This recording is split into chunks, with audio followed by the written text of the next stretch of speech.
7:40, we all remember that song. We have a remarkable project, 3 years in the making, 28 different artificial body parts combined to what is being called the world's first Bionic Man. We're going to check him out in action in just a minute, but first, how the Bionic Man came to be.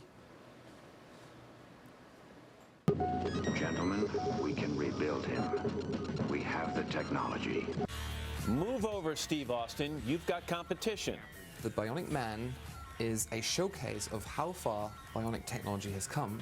It's a nearly bionic man assembled from prosthetics and artificial parts already in real use in real people. We might change what it means to be human. Artificial heart, artificial trachea, artificial bionic hands, artificial eyesight, implantable kidney, artificial blood, bionic exoskeleton, restoring walking ability to people who are paralyzed. 28 different parts in all, together for the first time.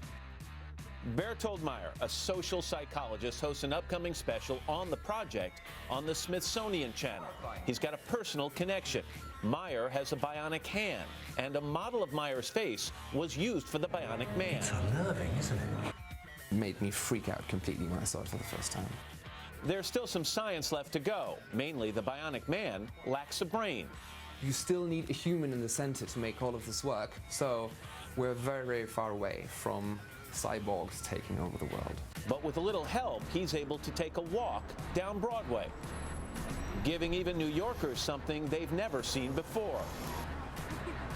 A little glimpse of the future, the first step toward better, stronger, faster.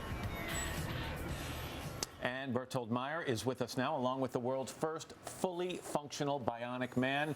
Bertold, nice to have you here. Good morning. Thank you very Let much me for give having some me. numbers here. More than 1 million sensors, 200 processors, 70 circuit boards, and 26 individual motors.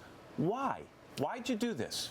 We wanted to find out how much of the human body we can replace already today. So what if we got all of the different spare parts that we already have today and put them together in one piece? What would it look like? And well, it looks like this. And what can it do?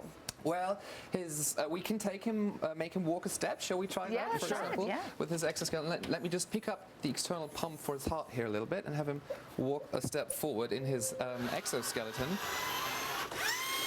Oops. Still a bit tipsy. He makes me a little nervous when he starts leaning like he that. does. So think of this as the wheelchair of the future, as a device that is supposed to restore the ability to walk. All right, so artificial heart circulates, as you said in the piece, artificial blood. Yes. It can walk, as we've just seen. Clearly no brain, so there isn't artificial intelligence here. No.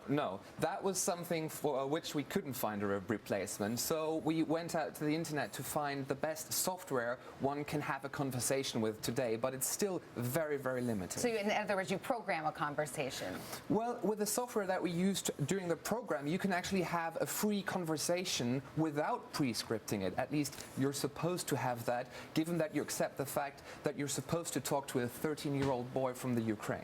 And let me just mention, and normally I wouldn't do this with a guest, but you have a more personal connection to this device. I mean, if we notice here, you have a bionic hand as well. You were born without a right hand. Left hand. A left yes. hand, excuse me. Indeed. I turned around. Yeah. Indeed. Actually, my model is the newer one, so he's wearing last year's model, and this is this year's model.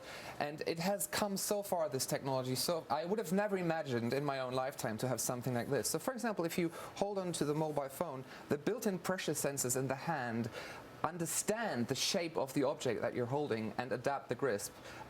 So it gives a completely natural grip of the object. And, well, there's a party trick. You can rotate the hand the full 360. It's not very useful in everyday life. Right. But it shows that bionic limbs can make you do things that natural limbs cannot do, raising all sorts of interesting questions. Ethical what questions. happens if the technology Right. evolves? Yeah. And mention, we should say, the face of this bionic man is actually modeled after your own face. It was modeled after a 3D scan of my face. I didn't know that when I signed up for the program. It was only revealed to me at a But you later find it stage. very handsome, don't you? Honestly, it still freaks me out quite a bit. Well, Bertold, thank you so much for bringing him here. We really appreciate it. Thank you very much for having us. Thank you, Bionic Man. We're happy to have you here. You can see more of Bertold and the Incredible Bionic Man Sunday night on the Smithsonian Channel.